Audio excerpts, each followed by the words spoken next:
Good morning and welcome again to the United Hotspot as we do continue to reflect on that very electrifying classic between Man United and Liverpool. This time I'm here to look at our star boy, Kobbie Mainoo, and his masterclass. When it came to footwork, he again took many to footballing school. Welcome aboard. Now, of course, you knew it honestly. There is no way I was going to move on from that win without talking about Kobbie. You saw how this boy was mesmerizing everyone with his footwork. My goodness.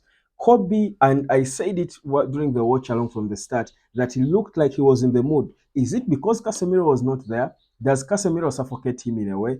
Maybe, maybe not, but the reality is, for the most part, you always enjoy watching him with Casemiro. This time around, no Casemiro, no problems for Kobbie. In fact, he played arguably one of his best games in United in a long time. But this boy, and the one thing that I find so special about him is his ability to calmly glide through bodies with the ball on his feet. He doesn't lose control of the ball. It's like the ball is attached to him and he just commands it where I should go and just glides through players like this and controls it. It's something that you might think is easy because he makes it look so easy, but it's extremely, extremely difficult.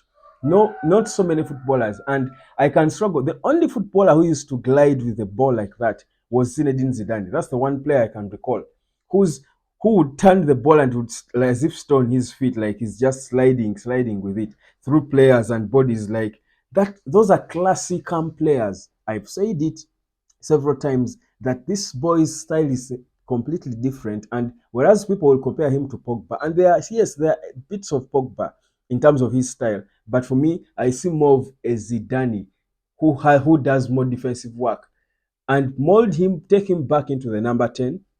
You will have a Zidane proper. This boy is something different. Now, that ball work, and people might not understand what it does because you're thinking, football today is a team sport. You don't need to beat three, four players. Yes, you need to. You know why? Because lately, the way teams defend is by committing numbers to come and attack the person with the ball. That is pressing. You press the person with the ball with numbers. Now, if you can easily beat them, if you have a player who can easily beat them off like that, then their doesn't make sense. Actually, their press then becomes dangerous because if Kobbie Mainoo, and you've seen it several times, he has done it, with his gliding moves, he single-handedly beat three players. And the moment he does that, it means he has the opponent is handicapped by three players because one pass like this is going to find so many spaces because already he has attracted so many players to him and he loves doing that. And when it comes to him playing against Liverpool, I think it's even different because he did the same thing in the goalless drought at Anfield in the Premier League.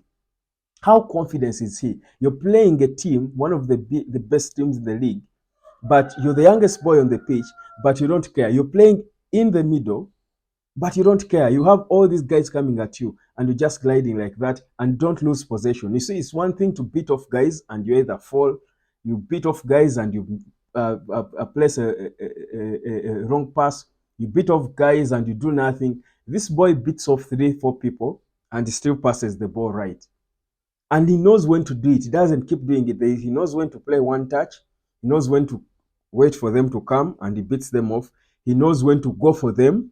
He will attack to them. I remember there, I don't know, several moments we had the ball in the box and close to the edge of the box, the opposition box. And I'm thinking, I love seeing this because every second you felt like he was one fraction of a second away from an assist or a goal.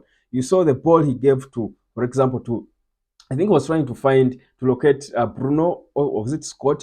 But it was one Bissaka who was ahead of the ball and tried to force himself to go for it because apparently he didn't know there was someone that ball was directed to. And he didn't get a good touch on it.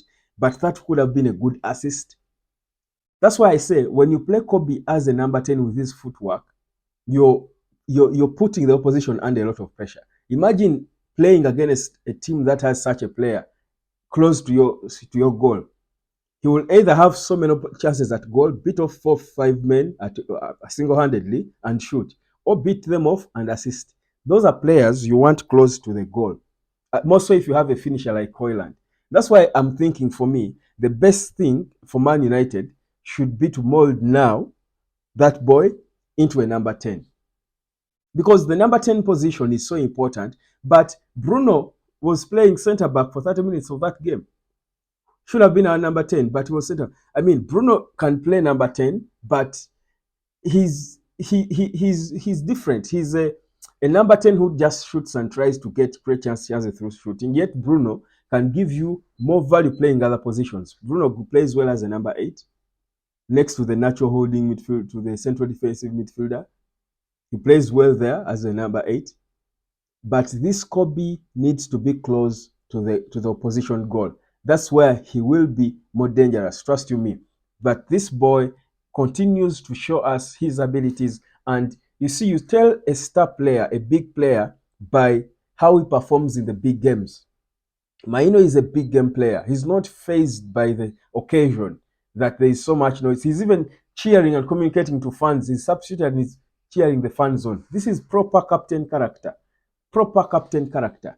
And I saw Arsenal supporters, and that's why I love Ian Wright. He's an enemy in terms of football. He's an Arsenal supporter, but I love the fact that he's not biased. He knows that Kobbie Mainoo'S deserves to be in the England squad if he's going to play for England. He was saying and ranting, why on earth isn't this boy in the England team? I've been telling you, for me, you don't have to be an Arsenal player. You have to be a football lover, an Arsenal fan. You've got to be a football lover to love Kobbie, because he's a gift to football. He's a special gift. God's special gift to football today is Kobbie Mainoo'S. And Ian Wright, I think, goes out to watch Man United games excited and wanting to watch this boy. Like all of us, we United and non-United supporters always go out to watch United games to see Kobbie. He's the one exciting thing we have now. Of course, now with Højlund, and probably now Amad Diallo has added himself on the list, then Garnacho. See, when you have such players who excite you, who bring the flies in your belly to want to watch a team, that is football. That's why we love the game. That's why we are crazy about the game. So for me, and I don't know, in my player ratings, I gave him, I think, probably 7.5. But that's because, of course, guys scored goals that were crucial and stuff. But I would honestly have given him an 8.5. This boy, from the start of the game, the first 35 minutes when we were on top of the game, he was the reason we were. He was just doing things, and I saw that his head is, I think, ahead of the rest, because there are two passes he looked like he put wrong, but it is the people he was passing to who did not read him. Bits of players and puts the ball ahead of you. These guys are standing. You're not moving. He knows here the obvious place to receive the ball is here. He puts it there, and these guys look and guys, and it goes off the pitch. He did it with, I think it was on the right was Garnacho, and on the left, Wan-Bissaka. Bissaka gives him a pass, and the obvious thing was him to move, and he gets a 1-2. He stays standing. This boy puts the ball there, well weighed. Bissaka stays standing. He doesn't move. See, this boy is ahead. It's not just the footwork. Next time, probably I'll be talking about the brain work, because again, he has that.